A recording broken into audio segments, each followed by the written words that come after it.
Welcome everybody to Bitcoin Live on the Sunday evening in Holland, afternoon, morning, wherever you are. Welcome, Christopher, back to our show. It's been a while. How are you, my friend? Yeah, thanks for having me on again. It's good. Yeah, and we're going to talk about your brand new documentary, which is really cool. I actually am allowed, and I'm going to play the trailer from your documentary to give people sort of the taste of what we're going to discuss. Do you want to say anything before I play the trailer? I mean, this is just kind of the continuation of us looking into, financial research. So whenever you're doing research on any project, you're following the money. And so what better place to follow the money to than the U.S. money printing machine, which is the Federal Reserve. So that's what this really is about. And with that, let's see what you made. Find the heart of America here.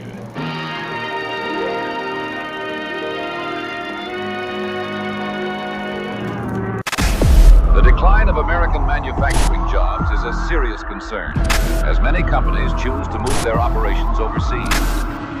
How did this dramatic income inequality happen on such a wide scale?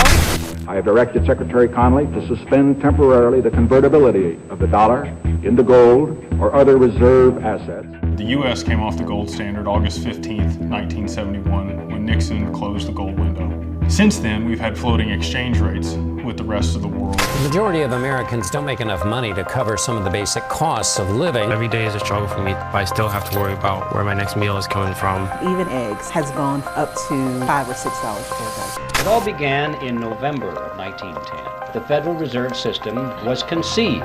But all these years, we've had something which most people have thought was a government operation of some kind or another. It's not. What is it? It's a cartel. There's been massive money creation in the U.S. When they create a lot of money, that devalues our buying power. And this has gone on to such an extent that 40% of all the money that's in existence in the U.S. dollar was now created since the pandemic. Here you go, guys. Let's play central bank, because it's even easier than what I'm showing you. Originally, when we were on a gold standard, gold and silver were actually the money. The only way we get out of the rat race of inflation and endless money printing and debt slavery is to return to sound money principles. Bitcoin's now 16 years old. It's never been hacked. It's an extraordinary invention. This is just the beginning. A new era of financial freedom where individuals can control their own money. As you know, I was a skeptic. Yes! I believe Bitcoin is legitimate. I'm a believer in stablecoin, a believer in blockchain. I think crypto trading is going to become the infrastructure layer behind real world assets. We have to go back to sound money. We have to get our balance sheet in order. We have to stop irresponsibly spending money. There's so many innovative technologies coming in, cryptocurrency, AI technology. What we should be doing is studying how to become an investor in those types of markets and those assets. When I was in Zimbabwe, it collapsed, and these young kids come up with their AK-47s. And it's about taking your money. So when this collapsed, law and order collapsed. It's coming to America. The rising cost of food is driving an affordability crisis. Crime on the rise. A rise in crime. We have a pandemic of lawlessness. And the Fed. And the Fed. We want to end the Fed. And the Fed, let's go. And the Fed. And the Fed. And the Fed.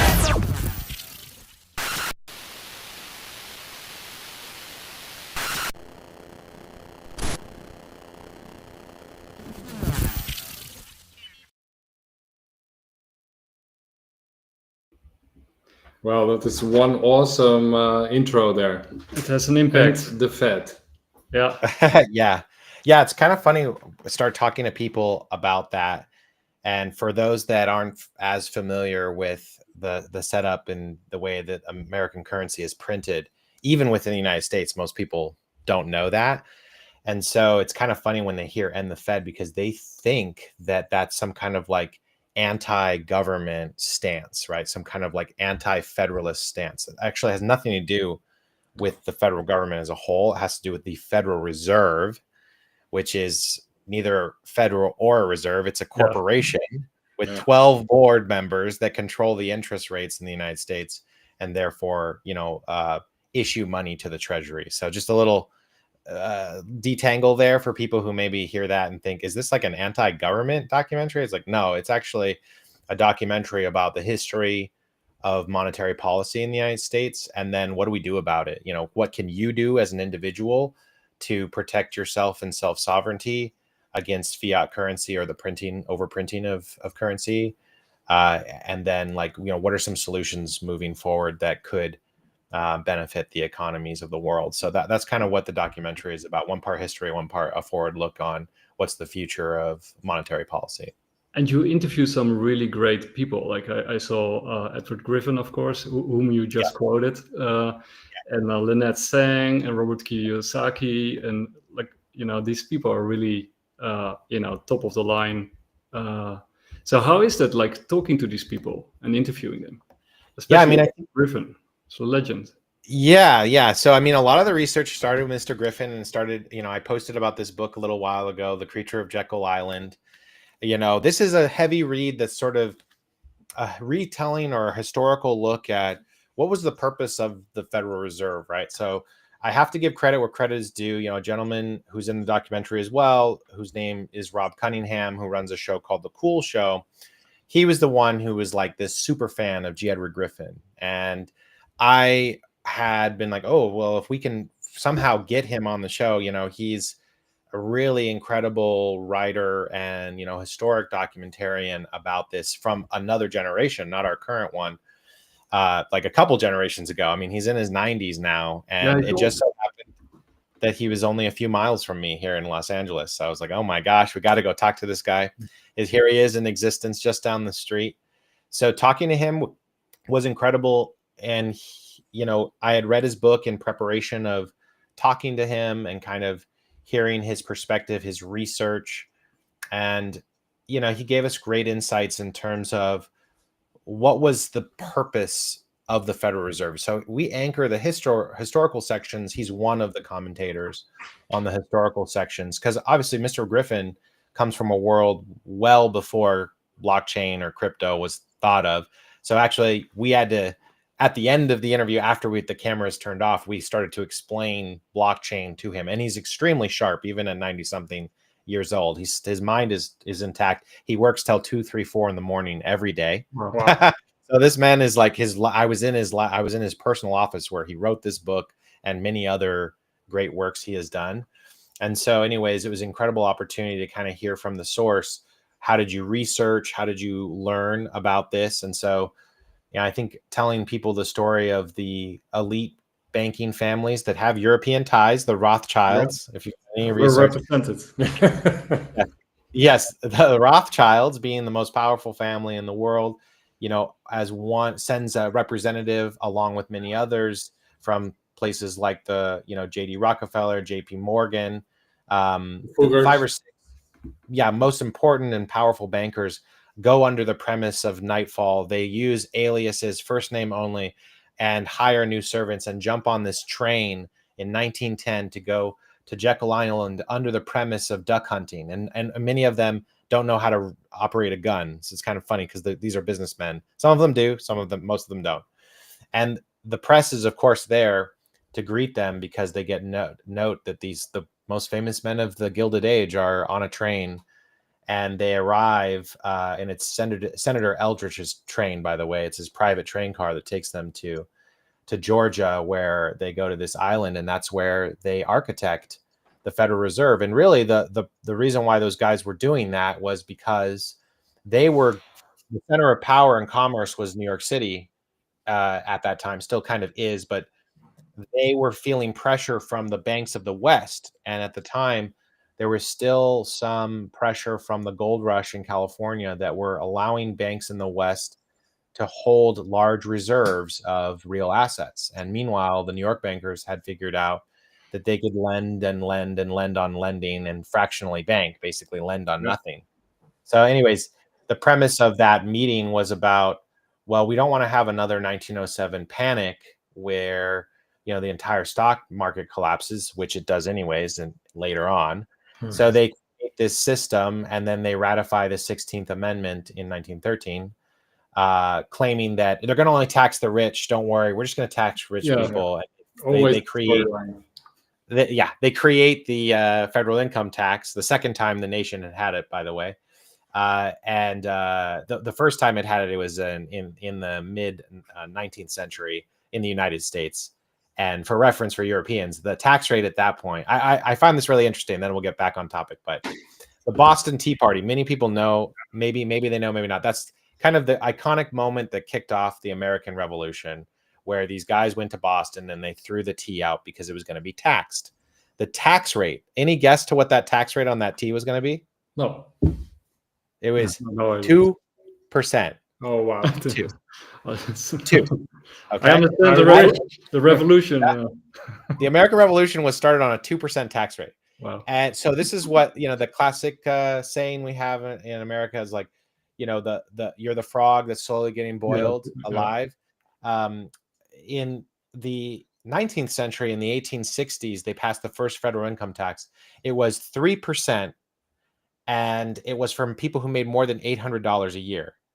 And then even that got thrown out about 10, 15 years later because people were like, no, we don't want to have an income tax.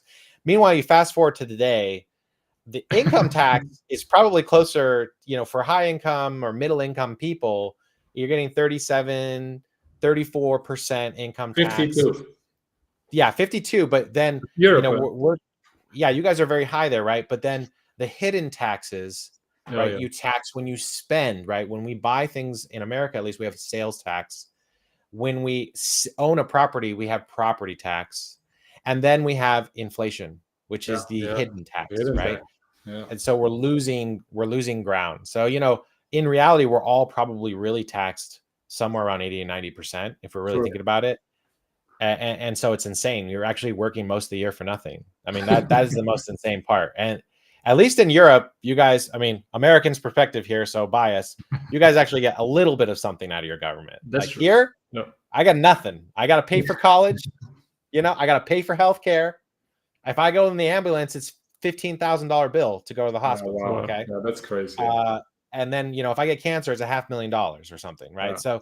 So don't get sick. We have messed up things going on here. Yeah. And for all of that tax, we have nothing to show for it. So the first part of this is really to kind of remind Americans and really the world of we've been slowly boiled alive by this system. And it's getting to a boiling point now where we're starting to feel the movement of the anti-Federal Reserve because the inflation has been accelerated. The money printing machine, if it had a volume button, it's broken right now because since the year 2020, we've printed 40% of our money. 40 of all of the United States dollars came since COVID, meaning we are on our way, ladies and gentlemen, to this. The Zimbabwean dollar. What is it? The Zimbabwe, right? This is monopoly money. Monopoly. Means nothing. Same thing.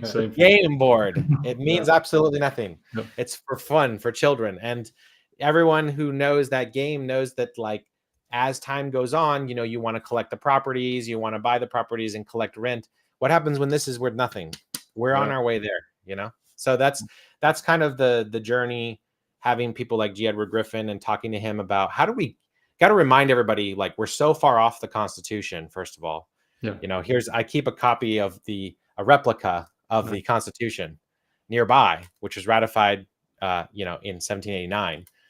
And that we're really, really far away. Congress was not given the power to print money, right? Yeah. Congress was given the power to measure coins, to issue and measure coinage, basically, right? So what they're supposed to be doing is measuring, because in their mind, in the 18th century and 17 something, right? They're thinking, oh, we got to measure how much coin we're using. So it's interesting to think about how maybe you go to Mexico or Latin American countries, sometimes you see the US dollar on the street being used, right? Instead of the local peso or whatever. It might happen in other countries too. I don't know.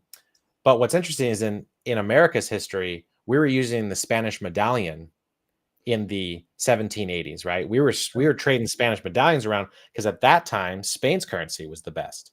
So, and we were a nothing nation.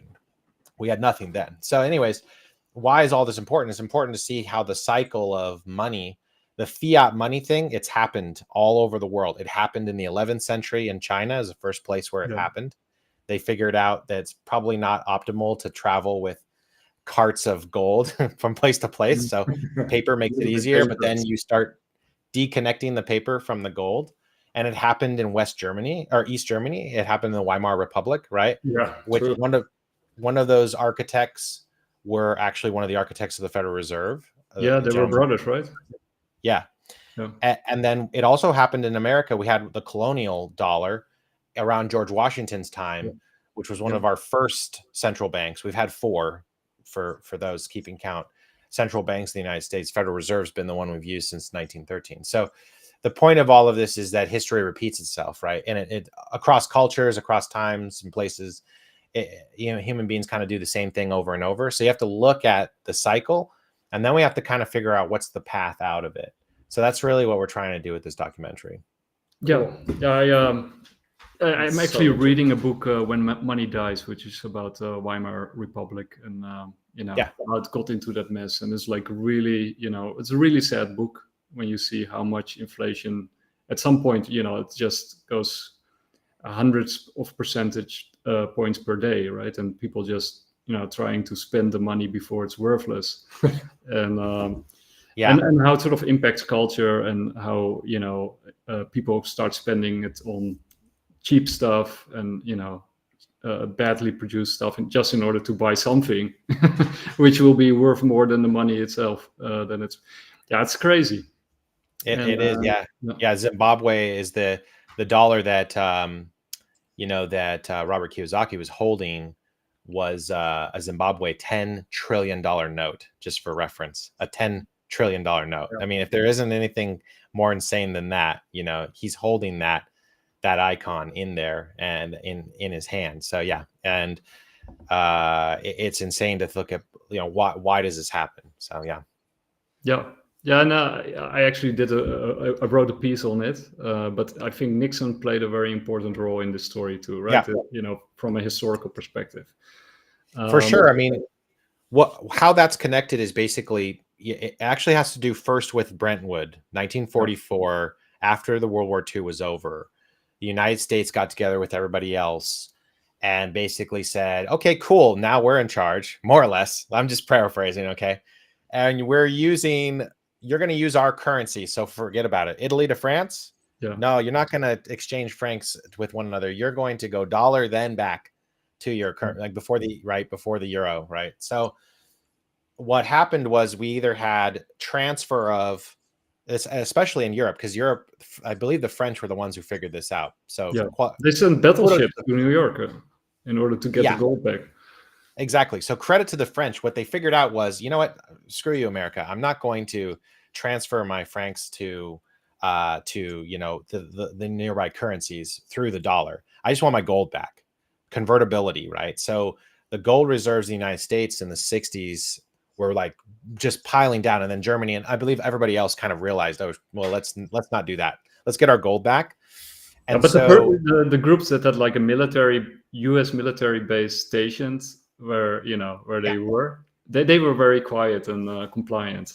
But the French didn't have a U.S. military base in their country, so they that's an interesting perspective, right? Like there's no way to enforce it everywhere. So Nixon takes us off the gold standard in 71, and I think that has a lot to do with the Vietnam War, because every time there's war, there's a lot of money printing. You got to pay for this endeavor, right? So what's the biggest incurrence of money printing? It's not beautiful roads and wonderful hospitals and perfect schools.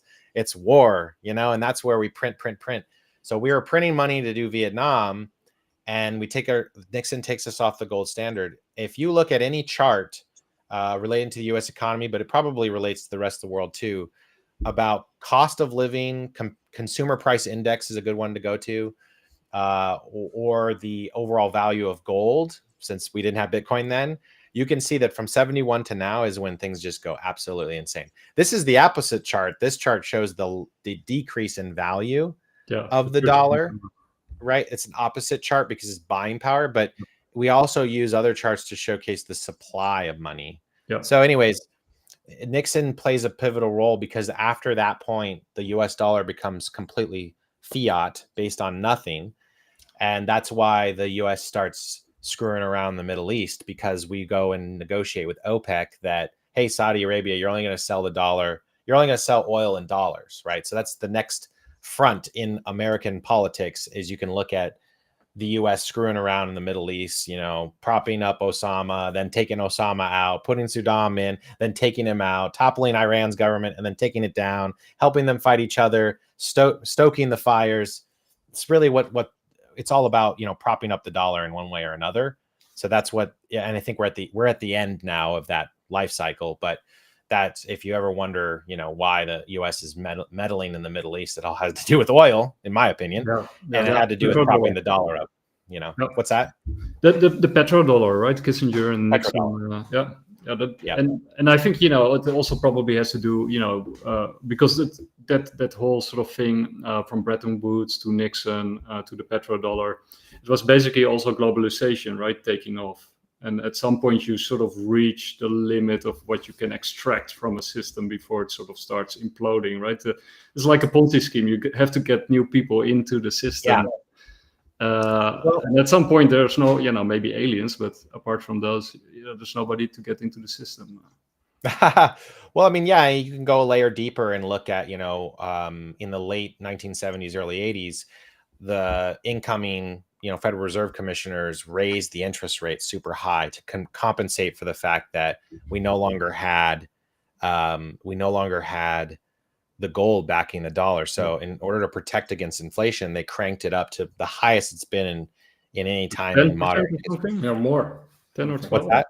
10 or 12% with Volcker.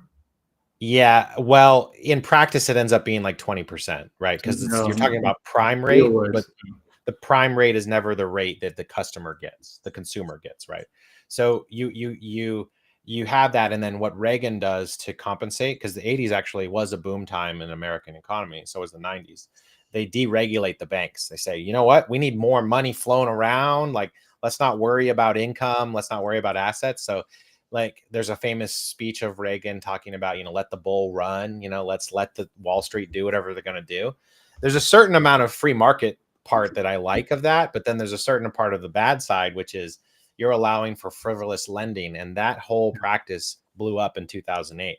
That whole practice actually led us to the next thing, which is the 2008 financial collapse. It just took a while because the 90s we had the tech revolution, and I think Reagan also benefited from globalization, as you mentioned. Like the U.S. started outsourcing and building a coalition of countries where they could put cheap labor and outsource all of our manufacturing, which is how you watched beautiful cities. Like, actually at the beginning, I don't name it, but the city that all of those little classic ads are about is actually Detroit. And Detroit used to be a beautiful suburb, especially for minorities with blue collar jobs in America. Detroit was like the place to go in the 40s when the auto empire was there. But as soon as we started globalizing 70s, 80s, it became this crime-ridden, depressed zone of America, which it kind of still is to this day, because there's no industry to prop it up. There's nothing to provide jobs. So you just have a collapse or a decay of economy. And so that benefited for a while. That Reaganomics worked for a little bit. And Reaganomics definitely is true that, there's another little thing we highlight, which those on the more socialist side or the more liberal side will agree with this, which is the money has flowed to the top. Where has the money flowed? The top 1%. All of that money, right? And if you're liberal, we call them liberals, or maybe socialists in your area, if you're more worried about the distribution of income, that's a direct reflection of the way the monetary system's set up, because these guys are rewarded for giving out loans, and then those loans on loans and stacking assets. And once you get over a certain net worth, it's easy to become like a financial product. Then they can redistribute it among the people. You know? Tax them at 100. Yeah, go ahead and tax a billionaire that's built on debt, all the money that they own, and you'll find out that there isn't actually as much money there as you thought. It's just all fake money, you know. Yeah, and it's actually interesting, that you sort of mentioned that, because Karl Marx, he was a very big fan of a central bank, right? Yeah. He said, like, we need like a central bank, and in the USSR, you basically had only one bank for the entire country, and sort Again, go on. Across cultures, it matters, right? Across cultures, it happened. The same behaviors happen everywhere in the world. So it's just another example of that. Yeah. Yeah, and Deng Xiaoping, like the liftoff of China was actually Deng Xiaoping who noticed that if you sort of increase the amount of local banks and distribute them among the community, that it actually provides lending to small people, like normal people. And actually, like, if you increase the bank size, it takes away the local banks, and then it sort of sucks up all the money to the elite until you got one bank to rule them all. Right. And, that's right. The Federal Reserve. I mean, basically, it's not a bank, but you end up with upward mobility. And you see that in the 2008 financial collapse, because that's where the promise of the Federal Reserve came to fruition. It basically came to the realization of what it was supposed to do. It was designed to really protect the banking industry from its frivolous activities. And as soon as we became a fiat-based currency, and then those banks were doing everything they could in a deregulated market to oversell debt, basically, the American dream is kind of a lie, in the sense that it's a product in the form of a house that really just kind of holds. It's kind of homes are mostly in the United States are mostly like gold. They kind of stay even though it looks like they're appreciating. Really what's happening is the money is being printed, and so they're just in correlation with inflation. There might be local things, like there might be local developments that do help the house. This area suddenly is nice and things can happen, but as an aggregated average across the nation, it really just has more to do with holding value versus the printing of money, which means that when you go to cash in that house, which you'll be taxed on, by the way, capital gains, you then enter a market where everything else is the same price. So you don't you're not actually getting ahead, which is kind of one of the things that I learned from Robert Kiyosaki in Rich Dad Poor Dad. Yeah, this is the beginning of financial reprogramming, to understand the difference between assets and liabilities. This is actually what brought me to crypto, this book. Even though he didn't talk about crypto when this book was written in 97, he's not talking about crypto at all. He's talking about real estate, right? Yeah. But he's talking about multifamily, like apartment buildings, right? He's saying your home is not an asset. It's actually a liability, and it costs you money.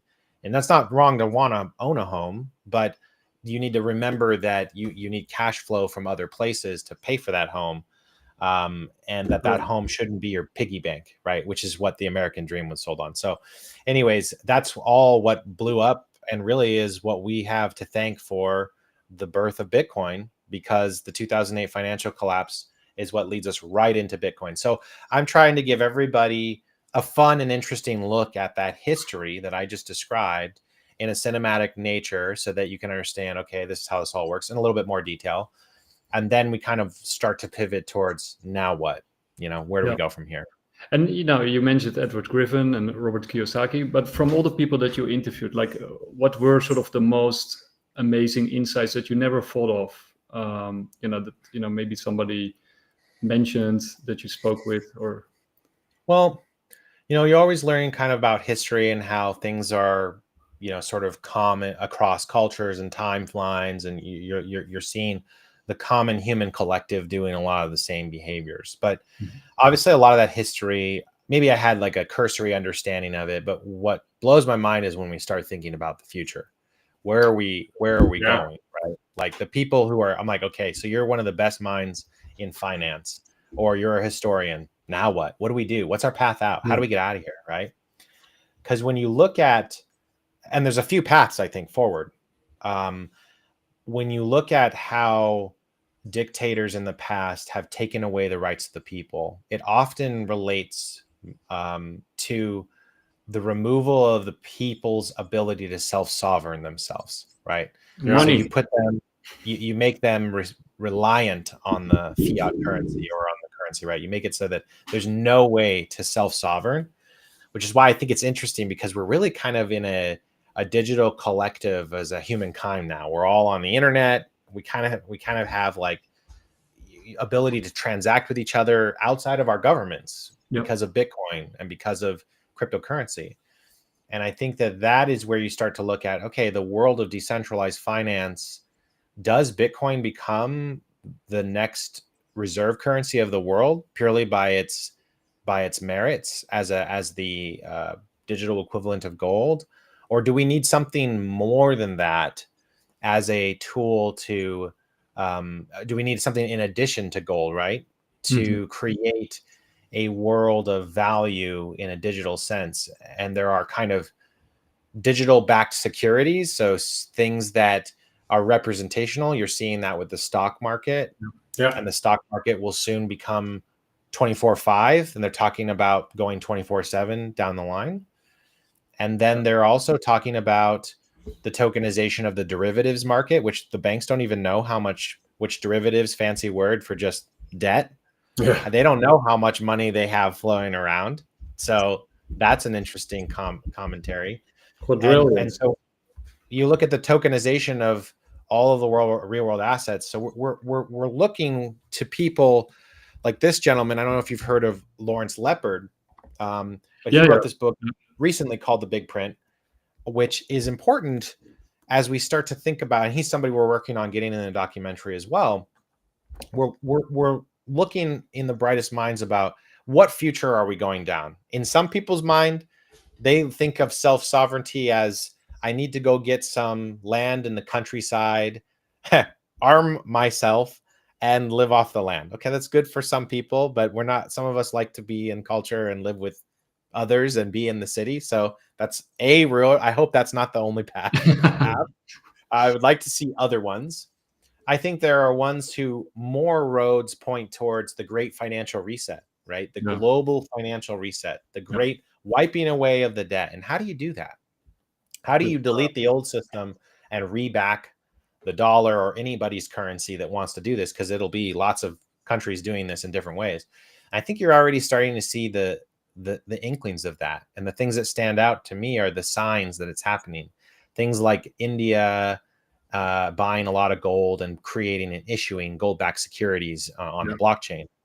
The United States starting to, because we now have a pro-crypto government, starting to look at like the stablecoin legislation, backing the treasury notes with stablecoins. Okay, great. That forces an inflow into treasury bonds, but you're going to need more than that. So I think when we look at the future of money, it's so interconnected with blockchain. I don't know how there's any other solve for it. And we're going to see the tokenization of everything, of debt, of gold, of real world assets like real estate, of securities like the stock market.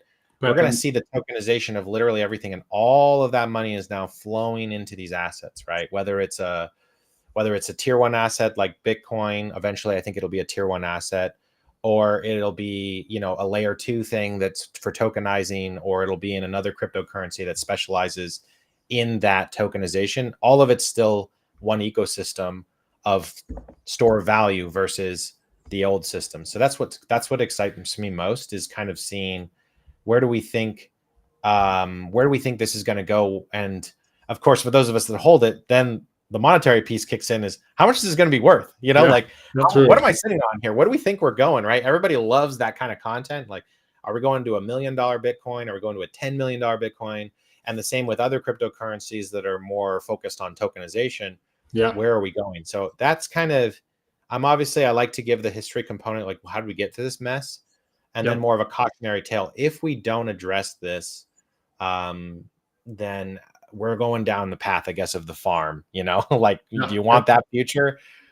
Because the other two headwinds we have against us are artificial intelligence and robotics. True. And those are great. Those are tools, but they're also extremely powerful for the elite. Because imagine a world where I'm Apple, and I only need 5 people in my company. Everybody else is a robot or AI. Yeah. That's not going to be great for anybody. Not to say that I'm a worker in the Foxconn factory in China, I'm having a great life. But I'm saying that what does that mean for society? So you True. start to, you got to theorize, is it going to be the Elon Musk way? Or are we going to have to do universal basic income? And now we're right back to the more Marxist ideas, or is that going to come from, how is that going to happen in a capitalist society? I can't reconcile it, you know? What you just mentioned, like with the robots and AI, right? One of the things that you can demonstrate, right? You can go on the street and wave placards and you know, use that kind of demonstration. But the most effective demonstration has always been dropping your work, right? That's when the governments listen to the people, like, you know, when they stop working. Well, you can't stop working if you don't have a job, right? So at that point, they can do whatever they want to do, right? 100%. Yeah, I think this is where, you know, look, I'm kind of a complicated bag as a person on my political spectrum, because I don't really fit any box. So I kind of piss everybody off a little bit. But you know, this is where, if I was if I was a highly specialized worker, like a teacher in the United States is a good example. I don't see teachers being replaced by robots and AI, because people need people, right? You need to have people looking after children. I don't want a robot raising my child. But I would say that they are the type that unionize because they have to protect themselves against the you know, the collective bargaining, because otherwise complacency, right? There's some arguments about the bad side of that, bad teachers, you can't get rid of people, performance metrics, and there's ways they need to evolve that. But more so is true as if you work in a factory right now, or if you're an Uber driver, or like a Lyft driver, or a taxi driver, or a lawyer. Yeah, or an accountant. AI. Yeah. I think why this next one is going to be so insane is because it's going to affect both the labor market, or what we sometimes refer to in America as the blue collar work. Right. The lower level laborers. And like I had a conversation with my dad the other day. He's like, well, you know, if we deport all of the immigrants, who's going to do the farming? And that's a true point in terms of, in the United States, regular Americans are not usually the ones picking the strawberries or the things out of the field, right? Very rarely. It's usually immigrant or cheaper labor from somewhere else. Not across the board, but mostly. Yeah, same in the Netherlands. What's that? That's the same in the Netherlands now. Oh, yes, right. You might like import from a poorer part of Europe or from Africa or something. The point being is that all of that is going to be robotics eventually. Like, why would I? already see it happening, like amazing. Yeah. So that all that labor and all of those kind of tasks are going to be done by robotics. Now, there's a humanist side of me that says maybe that's for the best. Like, should I work on a factory line doing the same thing for 8 hours a day? Like, is that a human task really, as like in the consciousness? But at the same time, we have to think about, well, where are those jobs going to go, right? And who's responsible for that? Is that just the market working itself out? But what you mentioned earlier is the unique part about this robotics plus AI is that affects the white collar workers sitting in the office as well. True. You see it in the tech industry right now. And I am a product of that, because I worked in the tech industry. I worked at Google for a decade, and they laid me off because they were saving costs. Let me give you an indirect example.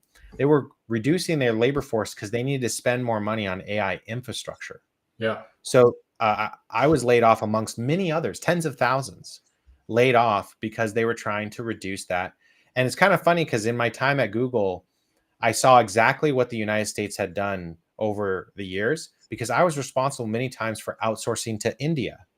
Hey, let's take the jobs we were doing in the United States and go to a lower economic zone, India, and get one guy would have been $250,000 in the United States. We can hire one guy for $70,000 in India, and he's actually getting paid $50,000, and the company's making $20,000 in overhead, and yay, hooray, right?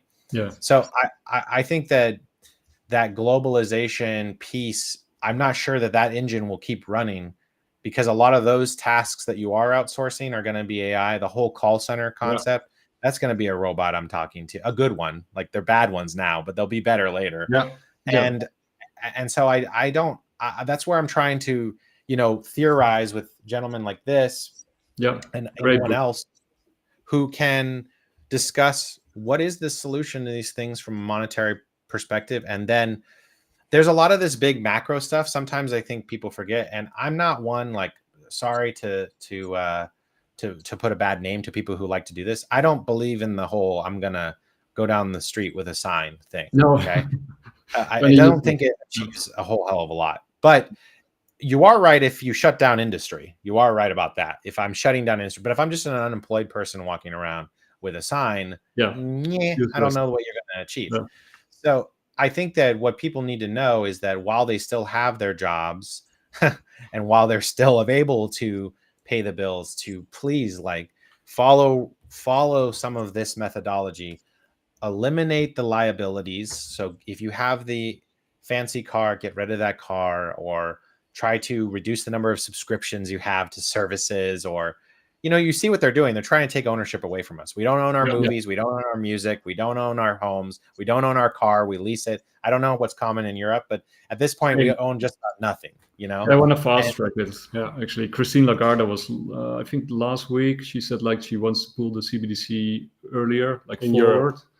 And, you know, one of my worries is, of course, apart from, the robots and AI taking our jobs, which means that only sort of the high level blue collar workers, like the plumbers and those people who actually know what they're doing, high skilled workers, that they will be okay. They will be great. But the rest will be on handouts from the government. And if they turn UBI into a CBDC, which, they will do, right? That's the plan.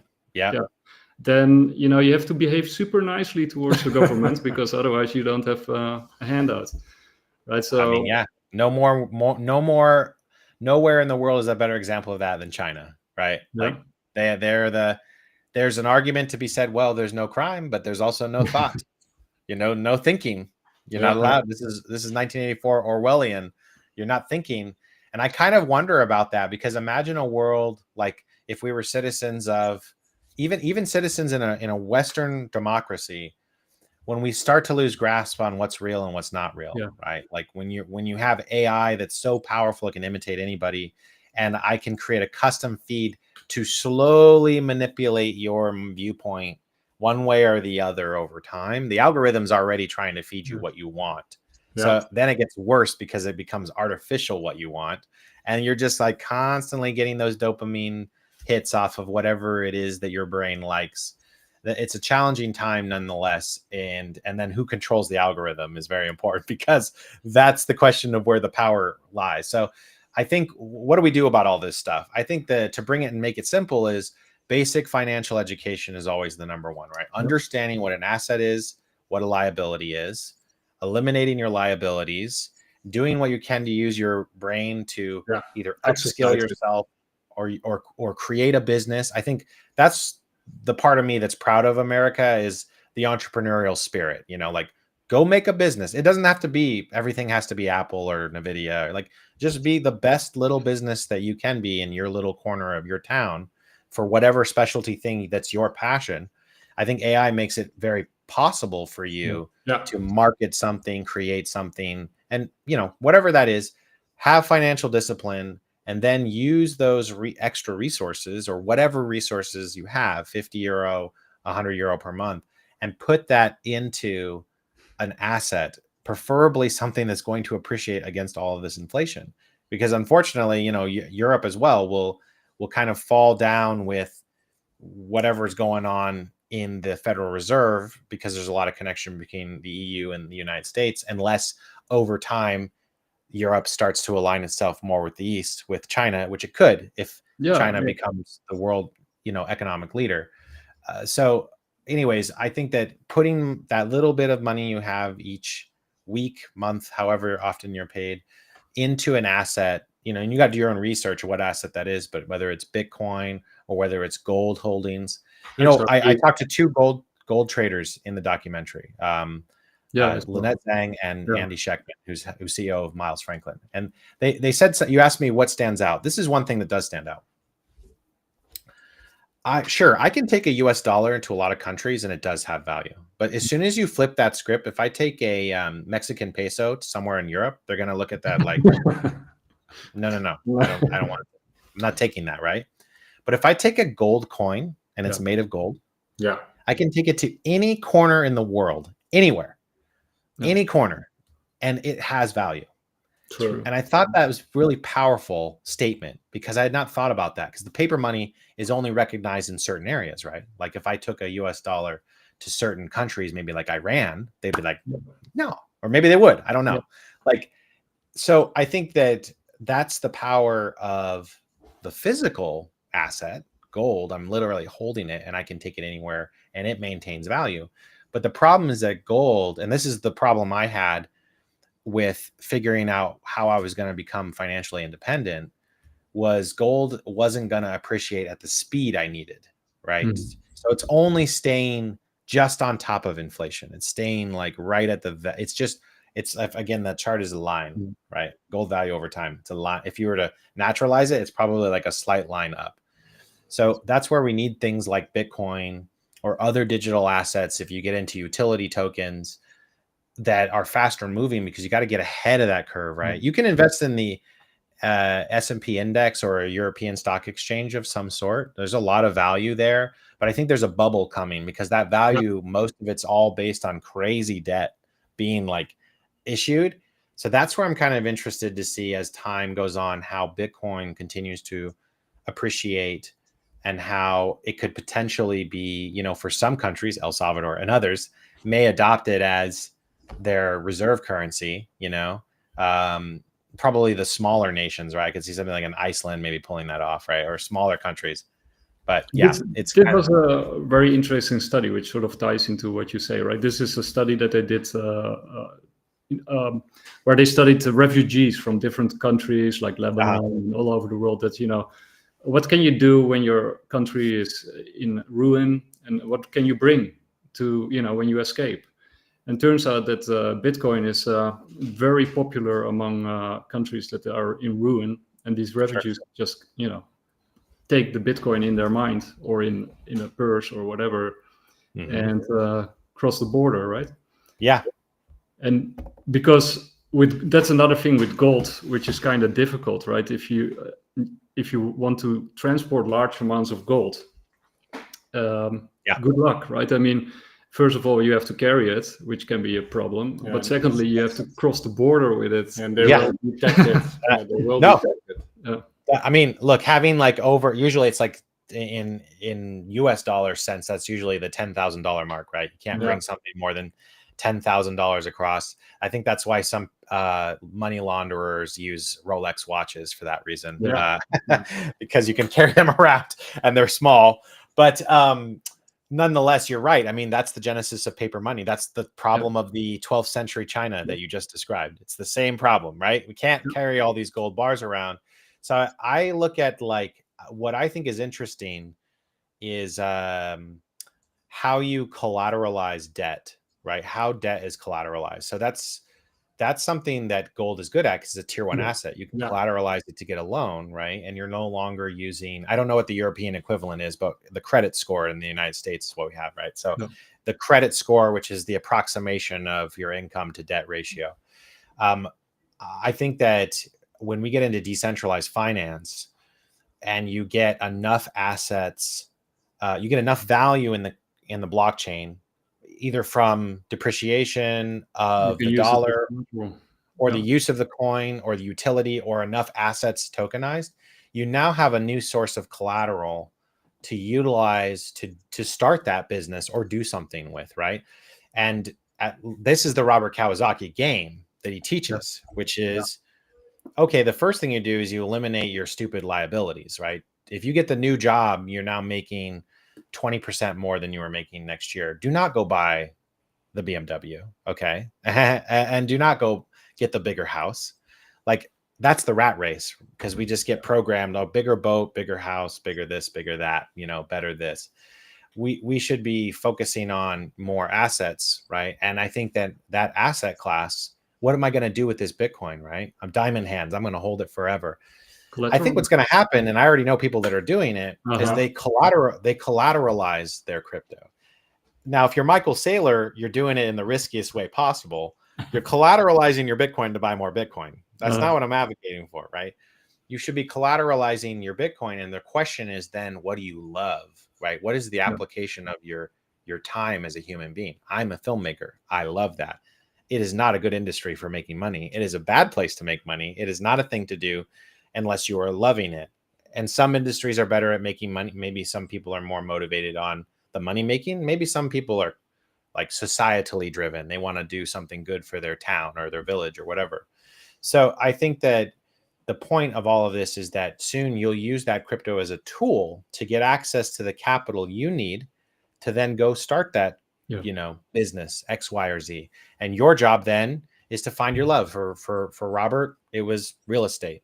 For other people, it's something else. I think that's the opportunity zone that I want to encourage people, is to go, but not everybody's an entrepreneur. So, you can go work for your entrepreneur friend or something, but that's the opportunity zone with AI, is that the barrier to entry is going down all the time. You can use it as a powerful way for you to market your business or whatever it is. And the crypto becomes the asset that gives you that financial freedom. At minimum, what you could do, one road would be, all right, well, I just want to get yields. I just want percentage back. I think there's a future where even lending your crypto will provide yields. But I think there's also a future. Yeah, exactly. Is that happening now in some things? Or I'd love to hear more about that. But I think that there's also a future where you can take that collateralized debt and put it into something, a more traditional investment vehicle. And that could be, ETFs or an S&P index fund or a high dividend yielding fund that you just set it and forget it. It pays the debt that you collateralized. That thing's still going up. You never sold it. Because the problem in the United States is that we have high capital gains taxes. So if I sell all that crypto, I get taxed, and I am subject to both my state and my federal tax, which is a problem. And the bigger problem is what some call opportunity cost, right? Which is where is it going to go in the future? Well, guess what? It's going up. Okay. It's going up. It's not going down. It might have little fluctuations, but if I'm to draw a line over 20 years, Bitcoin is going to be what? 50 million, 100 million a coin in 20 years. So I'm losing all of that opportunity. So by collateralizing it responsibly and then turning that into not Michael Saylor's approach, but into like something else, anything else, traditional. This is where you still have to have the mind around traditional investments. Then you create a cycle of money and you live off that cash flow. And I think also, what you described, like, we are being incentivized not to sell our crypto, right? Because you're basically punished if you do it, because you have to pay the taxes over that. So they want to keep the capital as much in crypto and grow it. And reward people by collateralizing it and lending it, like just like you say, like, so they're already sort of incentivizing people and companies to do exactly that as what you described. And I see no socialist dreamland where that's not the case. Because money controls politics, right? So at least in the United States, it's pretty obvious. Our politicians come in with $100,000 salary, and by the time they leave, they are multimillionaires. Why? Because somebody paid for X, Y, and Z policy that benefits the wealthy. But they're the best traders. Nancy Pelosi is the best trader ever. Nancy Pelosi is the best trader. Her age, it's incredible. She's very sharp. Yeah, exactly. So, it's kind of like, I don't want to be dystopian about it, because I don't think I have like my own ethics about it. I would never do a business where like fast fashion. Okay, well, I'm enslaving some poor kids in Indonesia to build some crappy clothing that I'm going to sell to Americans at 100% markup. That's a unethical business, top to bottom. Or slave labor for coffee farmers in Colombia. Like there's lots of examples of bad exploitation of labor that happen globally. But robotics, I think, slowly but surely will kind of chip away at that. But the social question becomes, how does a mass population of now jobless people find a new job? I don't have an answer for that one, but what I do have is, if you're worried about that, you should be investing. and the World Economic Forum has a solution. Like, What's less that? people. The World Economic Forum has a solution. They want less people. Like, that's another documentary. Don't get into that. You guys don't get into that's COVID. Don't get into that, right? One other thing that sort of ties into like what you said earlier, sort of the debt to GDP problem. This time is different. Also a great book, by the way. But the demographics, right? The demographics are like awful. Yeah, we're imploding. Yeah, we're imploding. So that's another reason why this debt is unsustainable and why this system is shifting. And I think it was Larry Fink who last year, end of last year, he went on like a tour, different places, and he spoke with world leaders. And he mentioned exactly like that, like, the countries with low populations are in a very good shape, right? Because they can roboticize and go for AI, and they don't have this debt burden. So he was actually sort of he wasn't outright saying it, but he was sort of implying it, like low populations, good. I mean, I think it's easier to manage countries that are smaller. That's obvious, yeah. Right? Yeah, especially as soon as people start picking up pitchforks and stuff. Yeah, the smaller the population is, the better. Yeah, I mean, there's a reason why Denmark is considered one of the best places to live. Smaller. I mean, at least westernized, right? On places like Australia and Canada, and these smaller democracies tend to have better services and policies. There's the United States is ostensibly like 12 or 15 countries in one. And so you travel region to region, the people are different. They have different beliefs. They sound different from each other. I mean, obviously that happens on a microcosm within Germany, but I would say there are parts of the United States, French to German, that are just as different, even though we speak the same language, right? Our cultures are completely different from each other. Our beliefs are different from each other, and so I think that's what makes a big monster democracy like the United States troublesome to manage. It's because there's too many people, yelling at each other, and really kind of grinds out. So that's. I think also, smaller countries like like what in the past you would call like city states, like Singapore or Dubai. They are very sort of nimble, right? They're very easy to sort of take advantage of these technologies and the shift. Plus, in the future, like with robotics and AI, you can, as a small country, if you have enough capital and brain power, you can actually project major military force without an army, right? So you don't need like lots of people anymore to. So I think like small states, small countries, especially islands, right? They will benefit from this whole transition and do incredibly well. And I mean, it's the wealth pockets, right? Because I would say my observation of my own country is that it is in a rapid decline, and that when you look at both the urban zones and the traditional small cities or village level cities in European standards, like the 5,000 person town, they are dying everywhere. And you can go to it doesn't matter the state, by the way, whether it's a Democratic or Republican state. If you go to any inner city in America, it's probably some of the roughest looking areas, not quite as bad as Mexico, but pretty bad.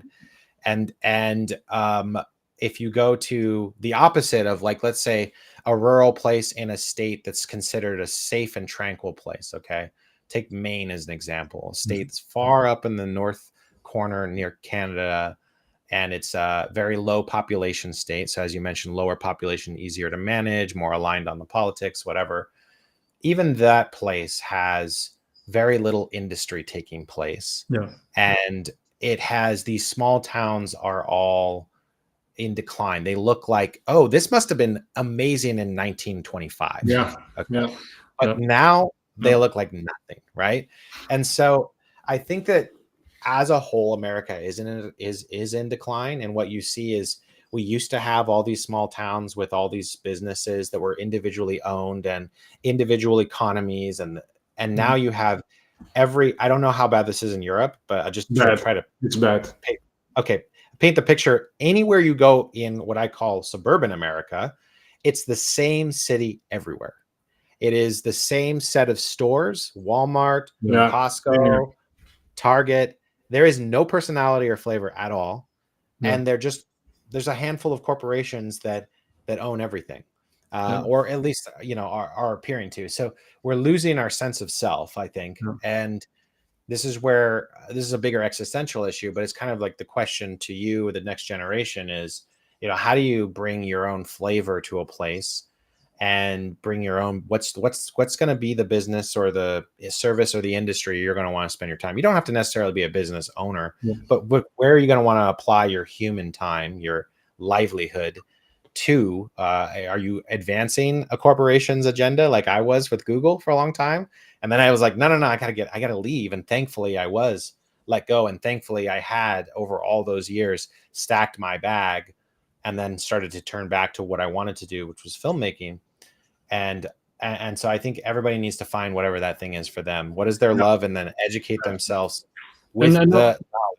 You know? And also, like what you said, like you have to retain your humanity, right? Because one of the problems with robotics and AI is that people start outsourcing everything, including their thinking and their living, right? So it will be an exercise, an existential exercise for people to sort of retain meaning. Like that's basically what you're talking about, to maintain meaning in your life and to find your passion and your love and to keep developing and growing, right? Otherwise I saw something very frightening.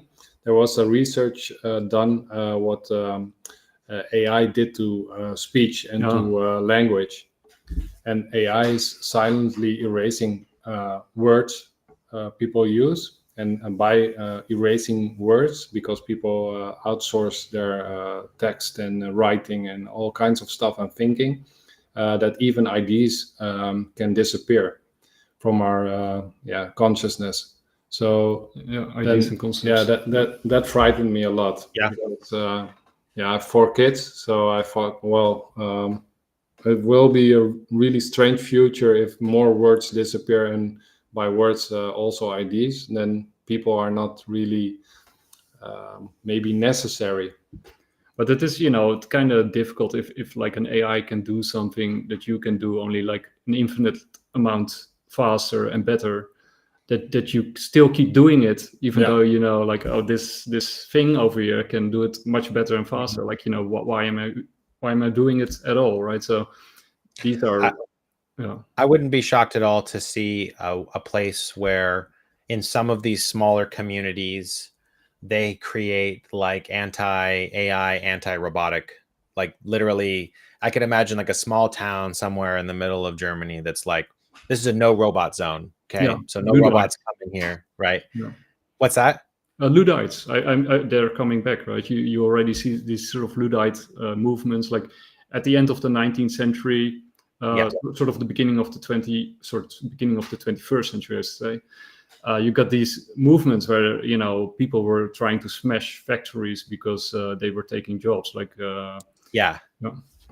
that's the dark side of it, right? Because the Industrial Revolution took away and changed jobs, but also created a much more robust economy. So we have to kind of look at like, what's the best case? There's a lot of, it's easy to think about the dystopian bad because I think a lot of media, where a lot of, zeitgeist or like the way our brains, a lot of times, this is why I think film is an interesting medium. So I'm kind of getting into my own interest. So I'm sorry about this, but sometimes in a lot of in our art, we project what we fear. So like Terminator is projecting our fear of like what machines will become, right? Or projecting like more recent movies like Her. If you've seen Joaquin Phoenix's film Her, where he falls in love with the robot or with the AI, really. And it's kind of an interesting question of like, is that the reality we're going to go down? Or is all of this abundance going to be like we had in the Industrial Revolution, where we took people from mostly a feudalistic living style of living on the farm and having many children because you need the labor, to living in cities and urban zones? And are we going to see some kind of thing like that? Like a lot of, the good side of it is we'll end up with a lot of excess or an infinite economy because we have infinite labor now, which means the cost of everything should go dramatically down because you can produce insane amounts of products, right? But the question becomes then, who controls all of the wealth? Because there's still a piece of that says, well, then what am I going to be doing to get income, to purchase said services or products from these companies? I don't quite have a solve on that, other than we know that the next few years are going to be extremely inflated. And even if you reback the dollar tokenized resources, which you could do, which is something we theorized about, you're still going to end up in a reality where there's still AI and automation. So for those of us that invested, good for us, but for everybody else, what are you going to do? Most people don't hold Bitcoin. They might be watching your show thinking about it. Look, not financial advice, but you better make a move soon. Get some. It's a damn good life suggestion. Not financial advice. If you don't understand Bitcoin, buy some gold. That's God's money. It's in religion. It's in time. And if you're not religious, it's in every culture ever. So get some of that. And if you can wrap your head around gold, you need to wrap your head around Bitcoin as the similar tool. And then you can wrap your head around the rest of crypto and understand utility tokens, things like XRP and XLM and XTC and all these other coins that are trying to do different things in the universe. But that's what we're trying to really inspire people. So there is this dystopian possible future, but Money Disrupted, the documentary, is really, how did we get here and where do we go next? And that's where we try to get the brightest minds to provide us with the not dystopian future, not the I'm living in a farm, in the middle of nowhere. Like, how do we live in cities and live together in communities and cultures and uplift each other and hopefully all work on, something that we are passionate about in some form of future where there's equality in terms of, our access to finance and everything else. But my sense of it is it's always going to be a double-edged sword, right? There's no utopia ever. Mm-hmm. And so it's kind of, you have to play the game. You got to play the game. The game's on paper, bro. It's right here, you got to play the game, invest in yourself, invest in that financial education, read all of these books, watch this documentary, do whatever you want, YouTube this information, and then do something about it, go take an action. Because those that don't, I think there's a unique opportunity. I don't think anybody's too late in crypto, but definitely I think there's a unique opportunity right now here for people to invest in their futures prior to mass adoption, because we're still in the what they call the chasm. There's this business book called Crossing the Chasm. I don't know if you've ever read it before, but it's the concept of, in any business there's a linear curve of innovation. And so when something is early, it's in the hobbyist zone, so people are willing to deal with bad user interfaces. It's complicated to get. What are these keys that I need? And then there's this chasm, which is the space between mass adoption and the hobbyists. Right. And that's true in any technological revolution. So when the mass adoption comes, it's an exponential growth because companies come along, i.e. exchanges, and they make it easier for you to access it. And then banks come along and make it even easier for you to access, right? Because all these banks are starting institutional custody of these crypto assets. So soon I'll be able to go to the bank. Oh, well, I'm not comfortable with going to Coinbase or, Binance. And, just a very simple example that many people will remember, like the phones, like mobile phones, like smartphones. At first they were like this, and, you actually had to pay if somebody called you, it was like insane. Why would you even do that? Or the internet, right? I remember in the beginning that people we don't need the internet. I think it was Krugman who said but we got printers, right? The internet will sort of go away.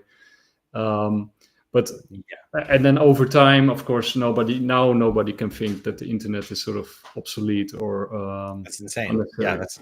That's an insane thought. I think that as it evolves along, there's more opportunity. So that's the question of what opportunity are you going to take advantage of in that new economy?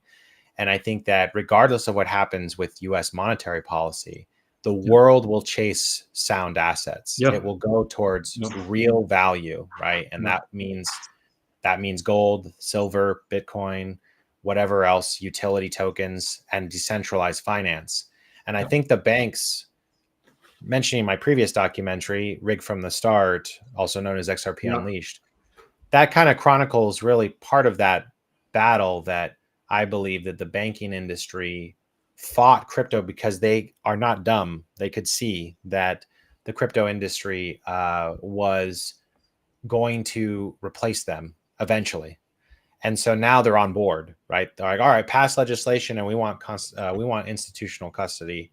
We want to be able to hold these assets. And so again, on that adoption curve, just imagine those of us that already hold it, maybe we were dealing with really weird ways. Maybe like, remember buying Bitcoin for those that have had it for a while, like 5 or 6 years ago. It was totally different, right? Yeah, difficult. So my previous documentary, Rigged from the Start, exposing the SEC's war on crypto, we talk about a little bit in this new documentary, but that was really what's happening is the banking industry was like, I don't want crypto.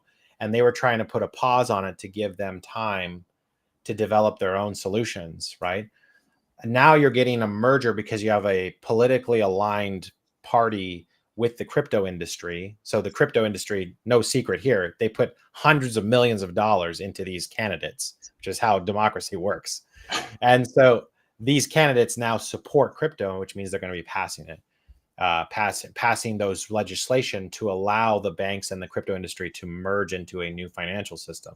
So that's part of the new financial system, which will be, decentralized finance, DeFi, which can be a really scary word. But the good side of DeFi is that hopefully we can get better rates, asset-backed lending, and you and I can lend to each other in a liquidity pool, rather than, some banker lending the money out on nothing, like thin air, right? Just printing the money.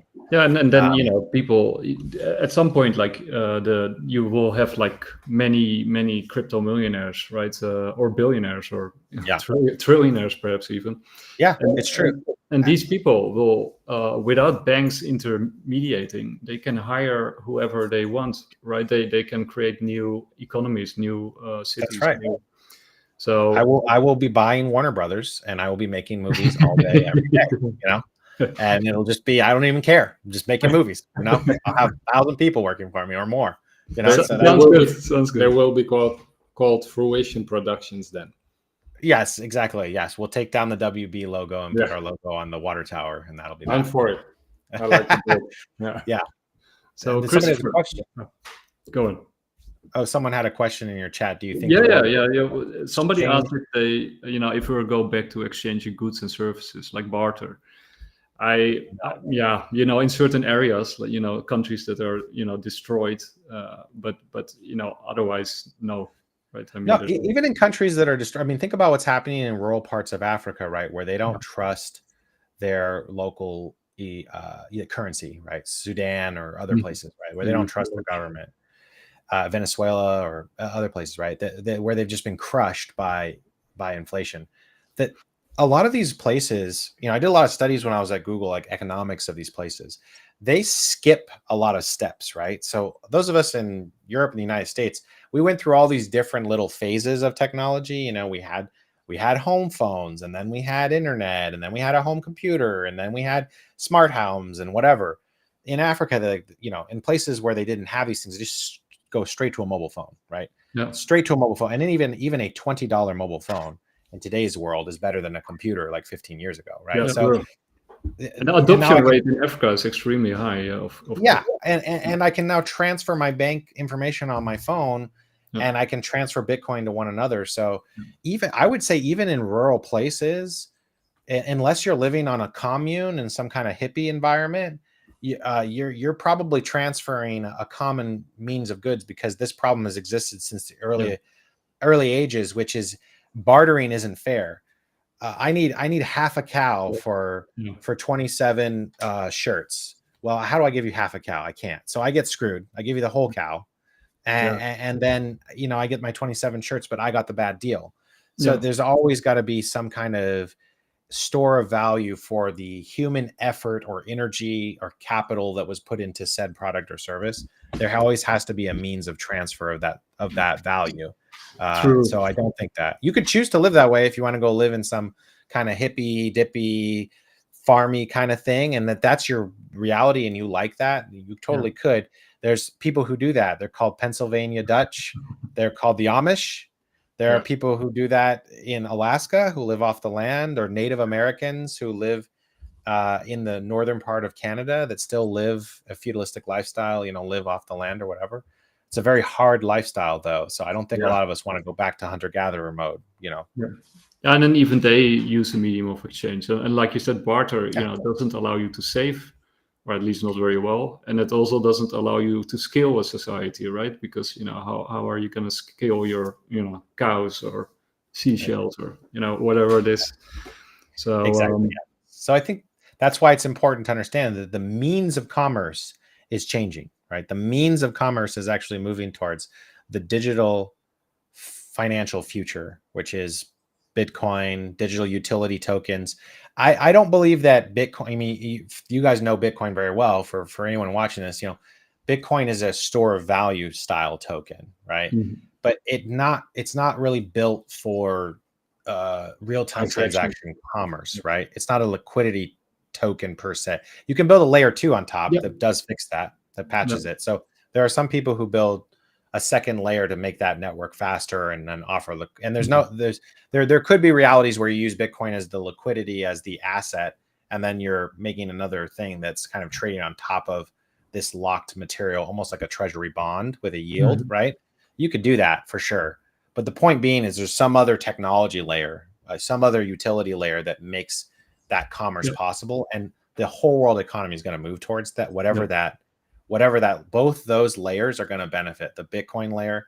I'm trying to stop by the way, I'm trying to be careful because I want to stop the tribalism in crypto. Like it's so bad, right? Like I agree.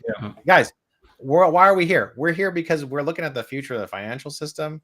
And we don't want to be all of our eggs in one basket, right? So we want to look around and kind of see what are the solutions that are going to be deployed. In reality, Bitcoin is more of like a digital gold. And gold is not used for everything. So XRP becomes a great tool for that.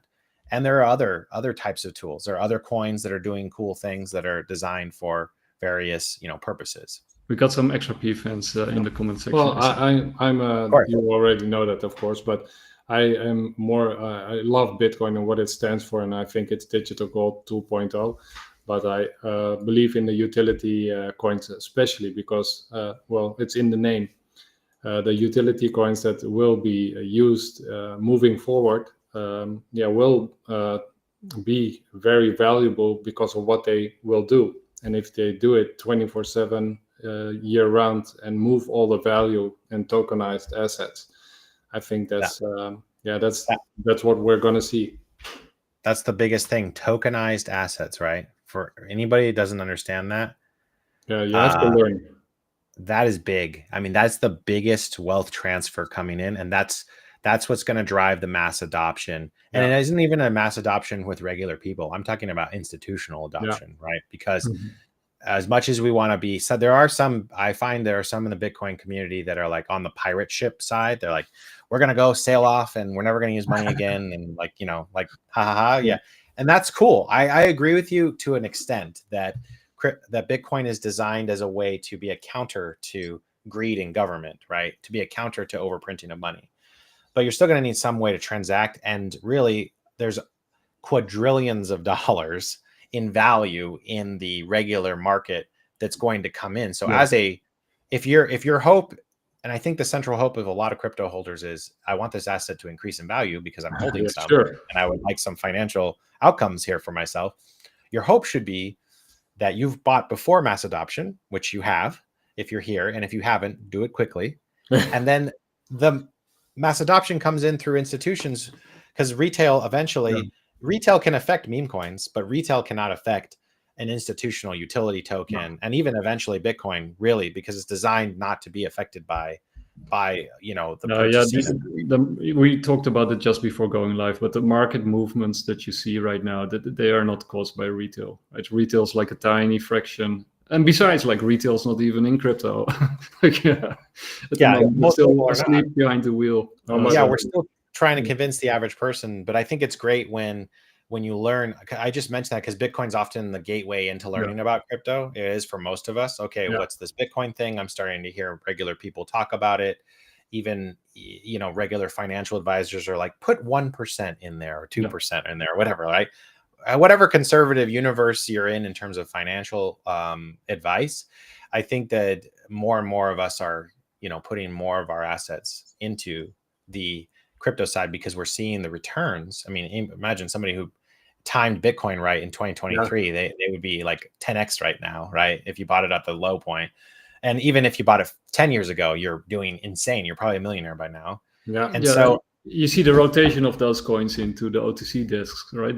Yeah, well, it's the waterfall, right? It's the waterfall down. But that's because those investors learn more. They're like, okay, well, now I have a lot of resources, and I have more resources than I had, and now I'm learning more about the crypto industry, and I want to waterfall down. It's not for everybody. You know, I wouldn't recommend meme coins unless you were really paying attention, right? You got to really pay attention to a meme coin. But utility tokens like XRP and others are really valuable because of what they're going to accomplish in terms of helping the tokenization, which is really just the digital representation of real assets or securities. And I think that as that comes on, that's where enormous wealth, I mean, quadrillions of dollars again in value are coming over. So you got to get out of the mindset of like it's some kind of Ponzi scheme, because sometimes I hear that and I'm like, there's nobody at the top of this pyramid, buddy. It's a decentralized network, okay? And all of that money that's coming in is not you or I anymore. It is coming in from institutions. So I would much rather collect a paycheck from BlackRock than from my neighbor, right? Like BlackRock can bring their money in, tokenize their entire $12 trillion portfolio, tokenize that whole thing, and then we get that value represented, and then they're going to start, trading on that. And I think all of us will benefit from the transition to that as it happens across the world, as more and more regions outside of the small ones like Dubai and Singapore pass progressive crypto laws. Japan's doing that. They're moving on to the XRP infrastructure.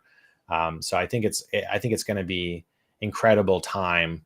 And that's really the point of the documentary, is to show, look, maybe you're somebody who's seen the decline in your country over time. Yes, there's a lot of American metaphors in there, and it's about the Federal Reserve. But at the end of the day, what we're talking about is the future financial system, which I don't think actually belongs to one country or the other. It's a decentralized system. It belongs to the people. And if it belongs to the people, then you're able to transact with one another and hopefully lend with one another. And that will allow us to do all sorts of creative things, and entrepreneurs will follow. And those of us who are lucky enough to be early will hopefully do meaningful things with their wealth. Some won't. Some will go cruise on a yacht in the south of France. That's fine. Do it. Celebrate. But some will also maybe uplift their community, and that's the hope, is that you'll do something for your local person or community that you're in that helps them. If you're blessed to have such tremendous wealth and tremendous resources, how do we make this world a little bit better for each other? Yeah, but that's more a nice full circle, I think, because that's the thought that Bitcoin Life has had since inception. So, and I know you that you strive for the same goals and ideals. So if everyone in crypto does a little bit better in the future, then together we can change it for a better world. Absolutely. Yeah, agreed. Yeah. So Money Disrupted comes out this December. We're working very hard. I'm like every day, you kind of joked like, can't wait to see it. And I say, yeah, me too. Can't wait to see it, because I'm in the editing room every day with my team, and we are working very hard on it. And I'm still, learning things. And actually I'm still doing more interviews. Next week, I'm going to Florida and interviewing Gary Cardone. Gary Cardone talks a lot about Bitcoin.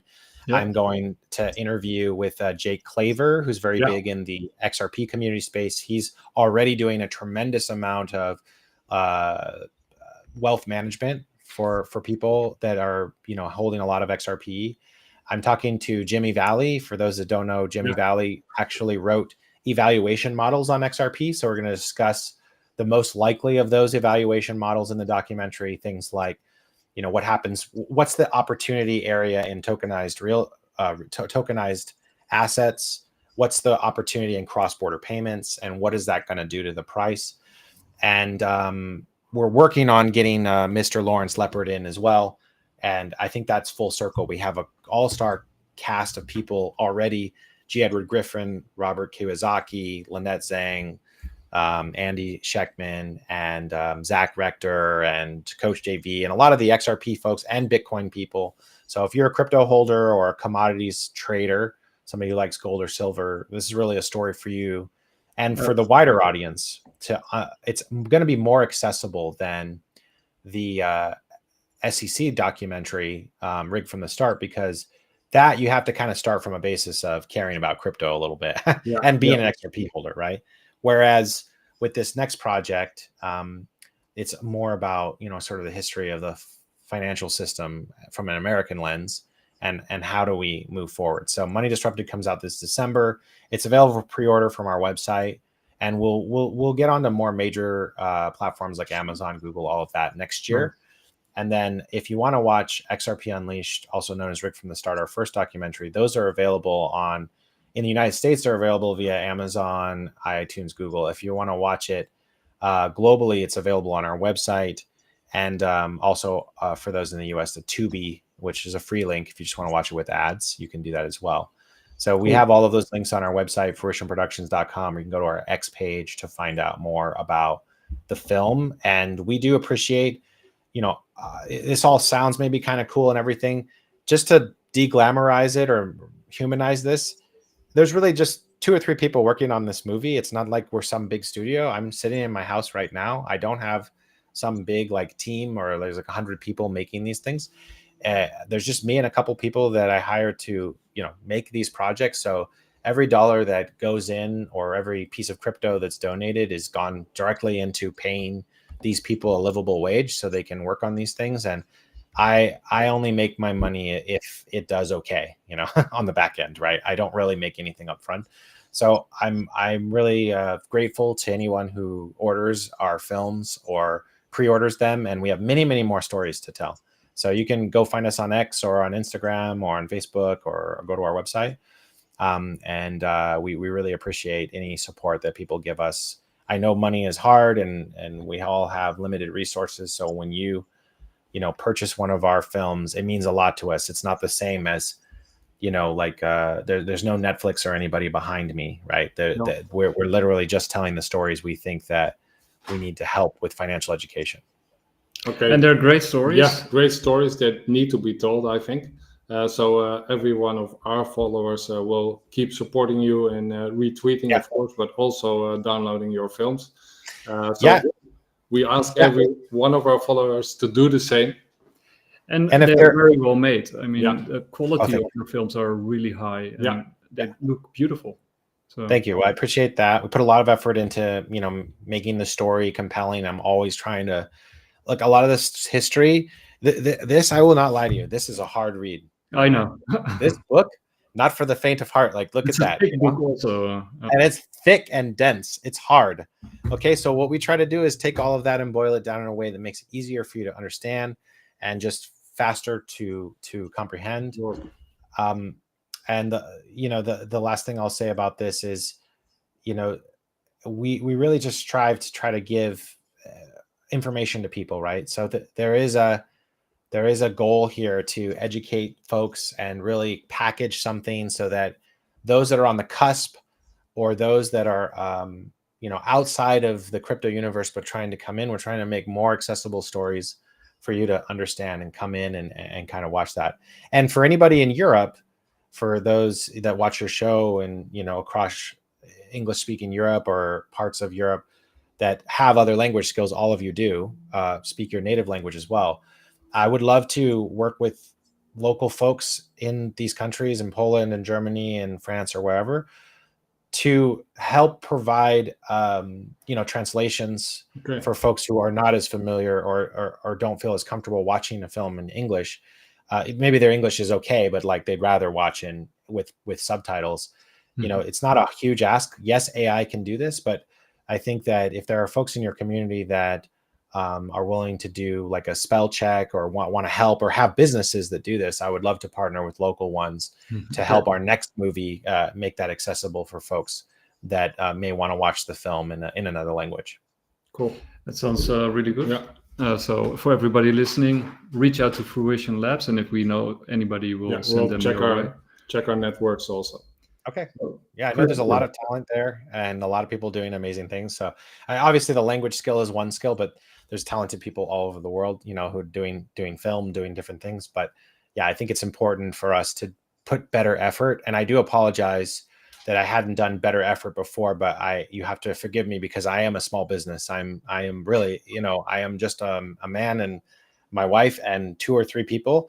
And so a lot of things, running all the socials, editing it, running around and filming, a lot of work. Things. The distribution side of this is not some big operation, right? So it's not like I chose not to translate it to 16 languages. It's just a cost component, and then also a component of time to manage that. So I want to do better in this next film, and even for the original, to help people understand these stories a little bit more. And forgive me for I'm focusing on the story of the American lens on this. I mean, that's the world I'm in, but it's an important lens. But I think it's the lens. I think it's the monetary system that ripples through the world the most, and so and China's trying as well. But I think that we need to try to help people understand, even if it feels a lot like American history, it really is the history of the monetary system. And like I mentioned before, Weimar Republic and Zimbabwe, and but even sort of the story of Andrew Jackson, right, who sort of threw over the first central bank of America. That's right. And they're very important stories, and many people don't know about it. So it's good that you tell them.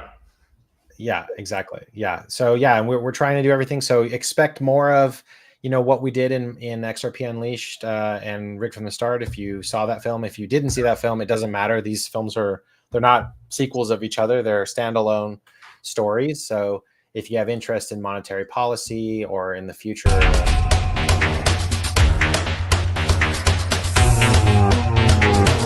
Sorry about that. We were scanning. We were finding the ending. Where's the ending at? No, it's okay. I was just saying that no matter what your interests are, either one of these films are great. And even if you don't watch the films, you just watch this podcast or read one of these books. These books are from other people, but this is where I learned my stuff. So educate yourself always. And I appreciate any support for people purchasing the documentary or watching it. So, yeah. That was not my intention to run the credits while you were talking. We did. That's okay. No worries. It's the Academy Awards. The speech is over. Stop talking. I want to thank you for being on the show, Christopher, and for making this wonderful documentary. And from what I saw, based on the trailer, I think I want to see it. Yeah, it sounds same here. Very compelling. I mean, many of the stuff that you talk about, I know, but still, I'm curious about the documentary and how you put it all together. And these kind of documentaries are also sort of fun to share, like you say, with people who are not familiar with all these books and all the research that we did in 10 years time. Like, it's a lot. Yeah. And usually when you sort of talk to somebody, it doesn't really land.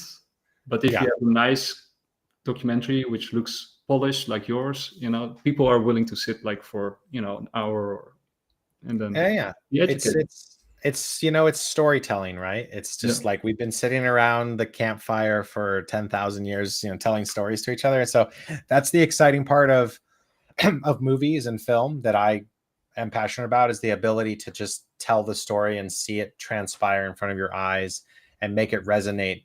It's not going to be like a PBS documentary, no offense to those, but like we're trying to, it is historical and it is backed by fact, but we try to make it interesting and give it kind of a cool, sexy aesthetic so that you can follow along. It's moving at a pace where you're learning things, but then, you're also being entertained at the same time. So, it'll be 90 minutes of your time. It'll be, 500 or 700 hours of my time to finish making it over the next 3 months, but, and then I'll never watch it again. But I think that everybody, benefits from financially educating themselves wherever.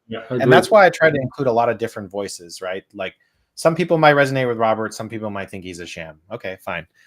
Some people might resonate with the older gentleman, Mr. G. Edward Griffin. Some people might resonate with Lynette or Jake Claver or Linda P. Jones, who wrote Linda. By the way, Linda P. Jones, like I recommend her book, 3 Steps to Quantum Financial Health. Okay. To people who are older, like older folks who aren't really sure about crypto. That's a smaller read, and it relates the 2000.com bubble and the 2008 financial collapse to the crypto industry. And she's very smart about how she communicates with the folks that are like in their 50s and 60s, 40s, late 40s, 50s, 60s, like that group. That's the book for them if you need like a gentler approach into this topic. And so there's like, that's why we have all these voices, because you need lots of ways to access different communication styles. Maybe for some of your audience, I'm just like this fast talking, weird, high energy guy, but that's why you have different people. You know, I'm not in the documentary. It's about the other people, but it's my ability to take their voices and try to create a symphony for you to watch, so that you can enjoy, you know, all these pieces of history and future theory come together. And that's one big difference I'd say between the last documentary and this one, is that it's not always about documenting what is, it is documenting what we theorize, what is to be. And that is kind of the approach we have. Yep. Now we will link everything underneath this video, and we will share it out to our audience. And we can't wait to have you back on with your next project. And, first, we're gonna enjoy this one, of course. Yeah, don't talk to me about the next project, because you know, I need to finish this, and I can't think about anything else, because that's like very traumatizing to do. So this is the hardest part for me, this next couple of months. First, we want to wish you success for the coming months and finishing this awesome job that you started. And in the meantime, people can watch the previous 2 documentaries and follow you, of course, on Fruition Labs on X. And we can support you and also watch your documentaries if you haven't already. We want to really thank you for coming on again and sharing your knowledge and your energy with our audience on Bitcoin Live. And the good advice. Yeah. And in the meantime, you can enjoy the bull run. Yeah. I think that's right. Yes. By the time this comes out, we should be so December. We should be living in a very exciting time. Yeah. And so I hope that everyone does very well with their portfolios, and all of you that are holding crypto are having a great couple of months. Don't sell early, you know. But yeah, it's a very exciting time for all of us. Okay. And with those beautiful words, we're gonna sign off. Thank you. Bye. Thank you. See you later.